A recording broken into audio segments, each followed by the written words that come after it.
মাত্র 1 মিনিটে জেনে নিন এমন কিছু ভিসা ইন্টারভিউ টিপস যেগুলো অনেক স্টুডেন্ট ইন্টারভিউ আগে জানেই না। ইন্টারভিউ আগে আপনার কোর্স, স্টাডি প্ল্যান এবং ইউনিভার্সিটি সম্পর্কে ভালোভাবে জেনে রাখুন, যাতে করে ইন্টারভিউর সময় আপনার প্রশ্নের উত্তরগুলো ক্লিয়ার, কনসিস্টেন্ট এবং কনফিডেন্ট হয়।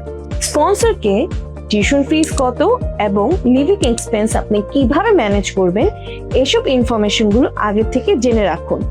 কনফিডেন্ট অ্যান্সারই আপনার প্রিপারেশনের পরিচয় দিবে। মনে রাখবেন, ভিসা ইন্টারভিউ কোনো ইংলিশ স্পিকিং টেস্ট নয়। মূলত ইন্টারভিউয়ার আপনার কনফিডেন্স, ক্ল্যারিটি এবং জেনুইন স্টাডি ইন্টেনশন দেখতে চান। একটি সাকসেসফুল ভিসা ইন্টারভিউ শুরু হয় ইন্টারভিউ রুমে নয়, বরং সঠিক প্রিপারেশন দিয়ে। আপনি কি বাইরের দেশে হাই স্টাডিজের প্ল্যান করছেন? তাহলে আজই বুক করুন ফ্রি কনসালটেশন। ফ্রি কনসালটেশন বুক করতে ক্লিক করুন কমেন্টে দেওয়া লিংকে অথবা কল করুন স্ক্রিনে দেওয়া নম্বরে।